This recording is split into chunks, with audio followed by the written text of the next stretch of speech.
Hello, welcome back. Another weekend with no Monday video because Elden Ring took all my time, but I'm going to use today's topic as basically an excuse to talk about a game that is launching on March 10th that you need to know about and why they are making some moves that I just really respect, mostly because it's giving me an excuse to talk about another game that died that I will never stop talking about if anyone cares to listen. The game in question that I'll never stop talking about that will lead me to today's topic is Space Junkies. Space Junkies was a PCVR only multiplayer VR title that launched from Ubisoft. Yeah, Ubisoft, and it launched for, I believe, $39.99. Like, this is a guess, but it launched at some astronomical price for VR back in the day. In context, think about it. There was, at the time when Space Junkies launched, I think the Quest 1 was still a thing. I think. I'm not entirely sure. And it was a fantastic game. Space Junkies was basically AAA quality multiplayer arena battler. It was amazing. It was a great game, but it was PCVR only and multiplayer only, and $39.99. And what do you think happened? No one played it. It just died, and the roadmap just got dissolved. Ubisoft dissolved. Everything dissolved in this game. So when I see multiplayer only VR titles launch or get announced, it always dawns on me that story. Now I know the land isn't the same, VR's changed, the Quest line has made VR so much more accessible where player problems they're still a thing, but not anywhere what they used to be. But when I see developers make big brain moves, I get excited, and Nock is what we're talking about today. What is it? A minute and a half in before I even said the title, but Nock is a game launching on March 10th. I'll pull it up here on screen now. And according to their Oculus page, Nock is the first real multiplayer sport for VR, where you complete in aerial archery soccer matches from anywhere in the world. It's a brand new game that requires coordination, agility, and strategy, where you'll skate and zip around the pitch while using a bow and arrow to blast the ball into the other team's goal. It is easy to learn, but difficult to master. I did get access to this game already. You've probably seen some of your favorite content creators also talk about this game already.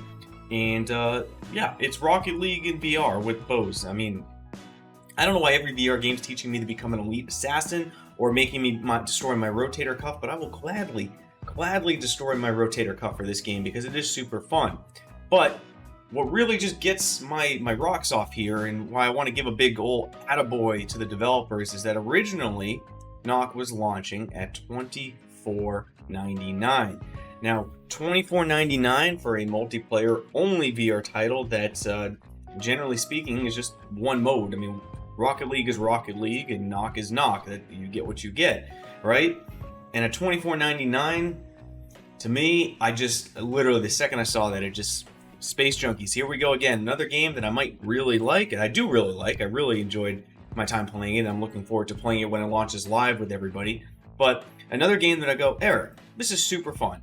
You could put a lot of time into this. You could get good. You could learn the meta. You could figure it all out. Just for no players to be there again, like always, and it just dies because $24.99 for a multiplayer-only title can get rough sometimes, right? But then they decided to announce that they were decreasing the price to $9.99. Nock is launching March 10th at $9.99, making this to me just it's a must-buy game. Please buy this, support the developers, and let them know that decisions like this can impact or sway you to play a multiplayer-only VR game. Other games have done this. This is not the first of many, or first of its kind. It's done before. You have Pistol Whip, who has raised its price over time. You have Blastin', who has raised its price over time. You have Pavlov, who has raised its price over time. But they did that all because initially they had players come in and they keep upping their offerings. They keep making the game better and better. And while I remember a little bit of flack that Blastin' got for upping their price, where's the flack now? It's gone because the games are good. And if a game is good and what's inside that package is worth the money, which for all those games I just listed, all 4 games I just listed are, no one cares. Well, some will care, but they're wrong. Moral of the story is Nock is going to be an extreme example of what happens when a developer decreases the price so much that it makes it more accessible. Will more players buy it at launch? I would hope so and assume so. Will they stick around that's, again, I hope so, and I do expect so for this one. And if this works, maybe we see more multiplayer-only VR games launched with cheaper pricing. I don't know. It's super interesting. I'm really excited to see how it plays out, and I'm not going to give a full review for this title until it goes live. And I say that because I was provided some keys, so I do want to make that full disclosure. And yes, you can play with people I invite or gave keys to, but I find that multiplayer VR games cannot be evaluated within a bubble. They can't be really with, especially competitive ones like this, where it takes a long time to learn and master. In a bubble with friends or these early access bots, you can't judge it. So I'm going to wait for this game to go live. I'm going to play for at least a week or two. Study how the servers do, and I'll report back later. But $9.99 multiplayer only VR game sold. See you next time, Space Cowboys. Peace.